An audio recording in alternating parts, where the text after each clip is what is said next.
Sometimes the functions are just too hard to integrate. In fact, there are some that we just can't integrate. So we've got to go back to our idea of estimating. Now, the rectangle didn't prove to be that fantastic an estimate, unless I took lots and lots and lots of them. But a very quick way of reducing that estimate down and getting it closer is, instead of using a rectangle, is to just join a line between the 2 points and we get a trapezium instead of a rectangle, and that will certainly cut off a lot of that overestimate. So here's a random function. If I want to go from A to B, and you will recall the formula for the area of a trapezium is height, which in our case is b, whatever b minus a is, over 2, and then the sum of the parallel sides, so whatever function a and function b is. Now, just like we saw with the rectangles, I can get a better estimate if I draw in more trapeziums. So let's pick a point in the middle. I'll call it C, and you can clearly see from my picture, beautifully done to scale, that the overestimate now is even smaller than the first one. So if I was to sum those two trapeziums, then the first one would be C minus A on 2, and the other one would be B minus C on 2. But if I'm smart, I'm going to pick C to be in the middle, and then that way C minus A and B minus C are exactly the same. So I could factorise that. Now whether I factorise it to be C minus A or whether I factorise it to be B minus C doesn't really matter. But then, grouping together, we get function A twice function C, because it's involved in 2 of the trapeziums, and function B. Well, why stop at 2? Let's draw 3. Now look how close that is. And we come up with these 3 trapeziums. But once again, if I choose the location of C, D, smartly, place them so those distances are the same, basically.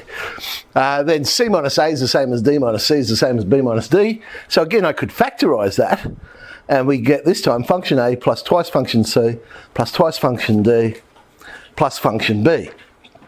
Then I could keep going and keep going and keep going.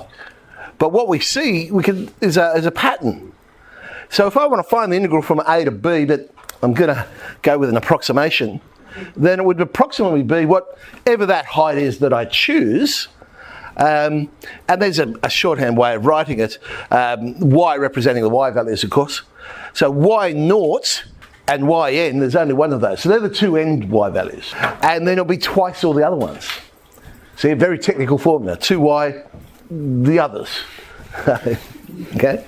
The reason I start with naught is because the number of trapeziums will be n, but the number of function values I'm going to have would be n plus 1. So I suppose I could have started with the first one being y1, and then the last one would end up being yn plus 1. It doesn't really matter, as long as we know what the formula is. So the height would end up being b minus a divided by however many trapeziums we're drawing in. So say, note, there'll always end up being one more function value than there is the interval. So sometimes we call them trapeziums, sometimes we call them intervals, sometimes you'll see them called strips. I think I've seen them called sub-intervals. All sorts of names you get for what they are, but at the end of the day there's always one more function value. So let's have a look at this one, because at this stage we don't know how to integrate this one. Because, of course, 4 minus x squared, that's not a linear function, so we can't use that useful theorem that we saw. Had to be a linear function.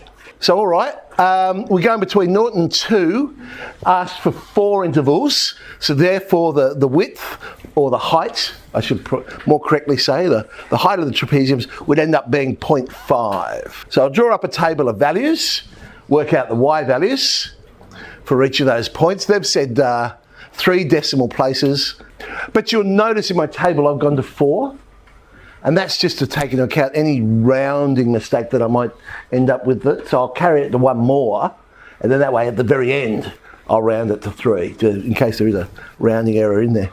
Now the other thing I tend to do is this. So I've got my formula, but on my table of values, just to remind myself, I know, okay, yeah, it's 1 times the end ones and twice all the others. That just reminds me, okay, that's what I'm multiplying the function values by. Basically, it's just substitution into a formula now. So h, which we worked out was 0.5, over 2. The end ones, well, the y values are 2 and 0, twice all the ones in the middle. We end up with 2.996 to 3 decimal places. Now, it turns out the exact value is pi, so around 3.14. Because, of course, if you think of that function, what it is, yeah, it's a semicircle, but we're only going from 0 to 2, so we've got a quarter of a circle, radius 2, so a quarter of pi r squared, we end up with pi. So we actually know the exact value for that one.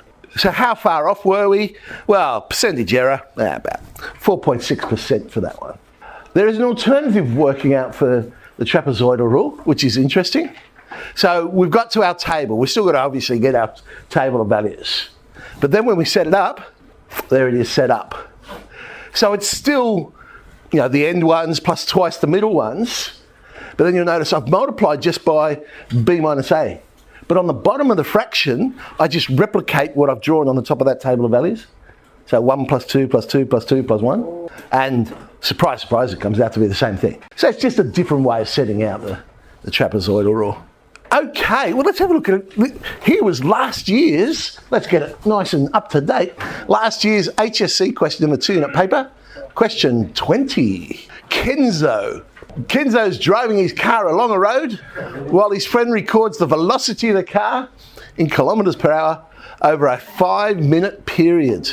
The distance covered by the car then would be this integral, because distance is actually the integral of velocity, and we'll find that out later. So we want to go from 0 to the 5/60ths. Then they give us a huge hint. Use the trapezoidal rule. Well, how else were we going to do it? How can we integrate VT if we don't know the equation of VT? And the velocity of the 6 time values, find the approximation in a 5-minute period. They want it to 1 decimal place. Okay, there's that table of values. Height over 2, y0, yn, twice the others. 1 times the n ones, 2 times all the ones in the middle. So it'll be 1/60th divided by 2. And then the end ones, 60 and 67, twice all the others. And it works out to be 5.4, and it was measured in kilometres, wasn't it? So 5.4 kilometres to 1 decimal place. If you did it the other way, so your working out would look like that. So very similar. So you still got that end ones, twice the middle ones on the top. But the multiplication is just b minus a. And then we repeat the 1 plus 2 plus 2 plus 2 plus 2.